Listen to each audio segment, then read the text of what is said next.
Hello Digimon players and fans, welcome back to another new deck profile video. Security Control has known to be one of the strongest competitive decks that have topped many events. However, I feel that it is not always very consistent as it greatly slows down the pace of the game, and often enough you will run into end of time procedures, resulting in draws, which is not a very reliable way to help you secure wins. This is why I have a very interesting and different recipe for all of you today, as this particular build can actually help you win games much faster.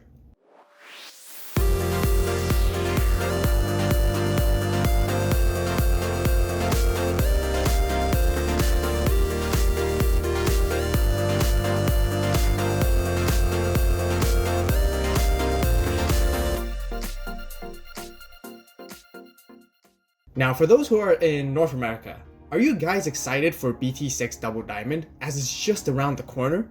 Are you looking forward to see the next best decks of the format? Well, if you are, then you definitely gotta subscribe to the channel, as I am just as ready to get into the next format and cover a lot of awesome BT6 content. We have a bunch of videos lined up for all of you, so be sure to stay tuned. And I promise you guys that this will be the very last BT5 format deck profile that I'll be covering on the channel, as we just about to get our BT6. For those who are newer to the game and have no idea what Security Control is, it is a very unusual deck that does not digivolve or build any stacks. As a matter of fact, it plays multiple colors. The goal of the deck is to utilize option cards and Digimon cards that would have some kind of effect that could activate from being checked in security. Option cards often include an abundance of removal effects, such as Gaia Force, Transcendent Sword, Trident Revolver, Ultimate Flare, Eden's Javelin, and many more depending on the player's style.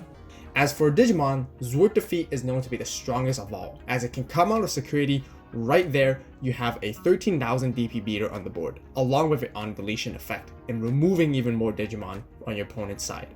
There is also a Mega Zoo aspect, where there are many Digimon that have high DP along with various effects. There are two ways to go about this. The high DP basically helps take down your opponent's Digimon when they attack into your security, and then the various effects will help stall out the game and prolong it even further, making it difficult for your opponent to gain advantage. Other than that, the deck plays many recovery cards to help you add even more security cards to prolong the game even further. The win condition of the deck is to slowly whittle down your opponent's resources and then beat them down with your megas slowly. If not, decking your opponent out is also an alternative win condition as well. However, like I mentioned at the beginning of the video, the traditional method of playing Security Control is not all that reliable anymore. This is why I'll be introducing a variant that plays much more yellow cards, where the security aspect will become more of a secondary engine, similar to my D Brigade security deck profile that I did not too long ago. If you guys haven't watched it yet, be sure to check it out as well. The yellow variant has a much more aggro approach. Rather than waiting for your opponent to play and then reacting to them, this deck proactively swings into your opponent's security while recovering at the same time. Your goal is to bring out your level 5s, use their on-play effects to control the board, and then digivolve into your level 6s and into 7s to gain even more advantages, and then finally start attacking. Therefore, the build of this deck will have quite an unusual ratio compared to most other decks out there that focuses on digivolving stacks. So let's get started with the Digi-8 cards. We play 4 Kilpamons. It has an inheritable effect of allowing you to draw 1 when attacking if you have 5 or more securities. This deck is really good at keeping you at 5 or more securities, as there are so many recovery effects. We only play 4 eggs for consistency, and we would usually don't need all 5 since we don't digivolve that much. For the rookies, we have 4 Salamons that provides recovery on deletion when you have 3 or less securities. This card is great in providing value as we swing into our opponent's security and chip them away to recover ourselves at the same time. We then have 4 Bushi Agumons. We can digivolve this card to make early quick security checks with Kilpamon, and right off the bat we get to draw a card, or keep it in our hand for later in the game to utilize the rush effect. Right here we also have 3 Lucamons. Its recovery effect is just perfect for this deck, as it's being able to hard play for only 5 cost during the late game as long as you have 10 other Digimon in your trash. It is also really good for controlling the memory gauge because of its 5 cost. That will be all our rookies, and we will jump straight into our ultimates as we play no level 4 champions. For the level 4s, we have 4 Magna Angemons. This is one of the best cards that you have to play in any Security Control variant, as it simply recovers +1 with no requirements when you hard play it. It also has an inherited effect of giving the Digimon extra 1000 DP for every 3 securities you have. This effect actually becomes very relevant and useful for this specific build, as it makes your level 6s much stronger to swing in for damage or attacking into your opponent's Digimon. Next we have 2 Mistymons, that basically lets us take out 2 bodies that have 3000 DP or less instantly when played. It is very common for our opponent to go wide with rookies when facing security control. It makes this card a really good counter against it as well. Then we have 2 Chromons, which has a low play cost of 5 and 8000 DP, which is relatively high for a level 5. We intend to hard drop this and then digivolve it into a level 6 at the following turn most of the time. That will be all of our ultimates, and let's get into the megas then. It actually gets much more interesting for the level 6 megas. The combinations and choices really show you the aggressive playstyle of wanting to attack your opponent more. You guys will understand once I show you all the cards. We first have 2 Seraphimons from BT1. I personally really like this card, and bonus points for its amazing artwork. You basically recover 1 when digivolving with no requirements, and has security +1 if you have 3 or more securities. Seraphimon pairs up so well and is intended to be digivolved on top of Magna Angemon. Especially during the early game, Seraphimon can actually go all the way to 12,000 DP with Magna Angemon's inherited effect, and can even make 2 checks every time.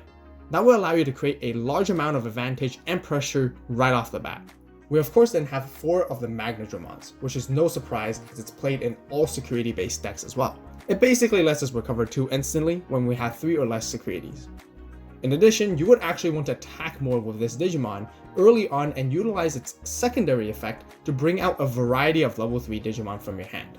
Examples would be our rookies, which are Lucemon, Salamon for recovery, or even bring out Bushi Agumon to rush for attacks to our opponent and go for game. Lastly, we have 2 other Magnadramons from the Heaven's Yellow starter deck. This one is basically a vanilla, which has low digivolve cost of 2 and can be hard dropped for 10. It also has 12,000 DP where it can safely swing into security in most cases.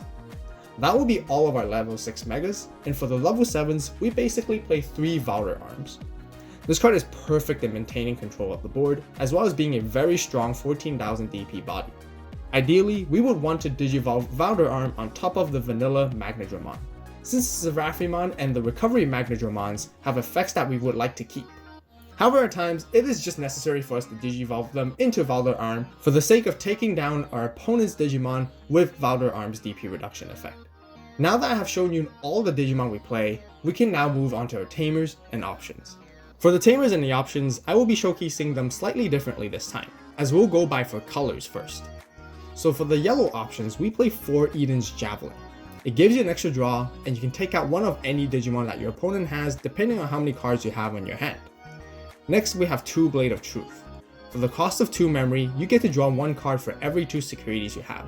This is great when you play in the early game, as you would be basically drawing 2 cards since you have 5 securities. At times, you're even able to drop a Magna Angemon and follow up with this in the next turn to draw even 3 cards. And then that will provide so much value. Security Control is a type of deck that severely lacks draw power.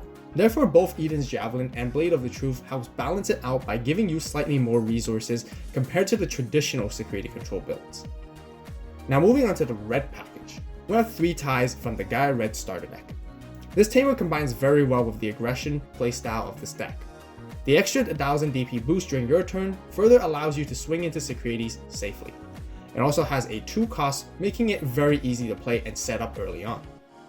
Next, we have 4 Gaia Forces, which is basically the best removal option of the entire game. This is why the tie is really crucial in allowing us to play this option from our hand, especially our Digi-Eggs are no longer red in this build. That will be it for the red package, and now moving on to the black package, we first have 3 Izzies, which will be our memory tamer that helps us set us to 3 memory at the beginning of every turn. Not only that, being able to rearrange the top cards of our deck can help us plan out how we would like to recover our security cards. We then have the second best removal option card in the game currently, which is Ultimate Flare. Same idea as playing Tai and Gaia Force, Izzy is essential for us to play Ultimate Flare from our hand. That will wrap up for all the cards we play in the deck. As a bonus, I would like to give you guys some additional suggestions and considerations that I had when making this build. Most of you guys may be wondering why not to play TK. Since this deck is mainly yellow based, in theory it should work very well to help you access even more resources. The main reason is due to deck space being extremely limited. We wouldn't really want to change the ratios or numbers of our options and tamers, as I feel the current setup is optimal to put together, making sure that you see those combo pieces. 3 ties and 4 Gaia Forces is really crucial, so that you can see them often enough. Same goes for 3 Izzies and 4 Ultimate Flares. If you guys really want to add TK, then I would suggest only adding 1 and take out one of the Lucimons for it. Another decently good yellow option card to play is actually Purge Shine. It works especially well when you're facing against many Rookie Rush decks. And for that, I would consider taking out 2 Eden's Javelin to swap them both in. Overall, I really like playing this deck as it lets you make more proactive choices leading towards your win condition compared to the regular security control. You can take down your opponent's security and beat down your opponent much more faster. And trust me, this is way more fun than just waiting for your opponent to make their move first and then hope for the best. What do you guys think about the deck? What other cards or different builds have you tried? Definitely share your comments with everyone down below. That will conclude our deck profile for today. If you guys enjoyed the video, be sure to give it a like. Also, don't forget to subscribe and turn on that notification bell to stay tuned as we got even more Digimon deck profiles and BT6 coming your way real soon. As always, thank you so much for watching. You guys have a great day, great night, wherever you are. See you in the next video, and this is AVAULT, signing